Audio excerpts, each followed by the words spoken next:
আমি শ্বাস নিতে পারতাম না, এখন আমি ভালো আছি।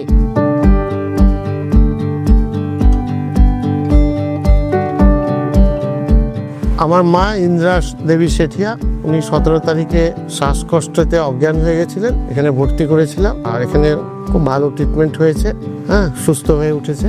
ডক্টর শান্তনু দাসের আন্ডারে উনি ছিলেন। 4 দিন আইসিইউতে ছিলেন, তারপরে 2 দিন জেনারেল বেডে শিফট হয়েছে। যখন এনেছিলাম তখন তো জ্ঞান ছিল না, 1 দিন পরে জ্ঞান ফিরেছে, তখন আইসিইউতে ছিলেন। তারপরে ধীরে ধীরে সাপোর্ট সিস্টেমগুলো খুলতে খুলতে পরশুদিন জেনারেল বেডে দেওয়া হয়েছে। আজকে ওনাকে ছুটি করে বাড়ি নিয়ে যাচ্ছি। ওনার প্রায় 95 বছর বয়স। আমি শ্বাস নিতে পারতাম না, এখন আমি ভালো আছি, একেবারে ভালো আছি, কিচ্ছু নাই।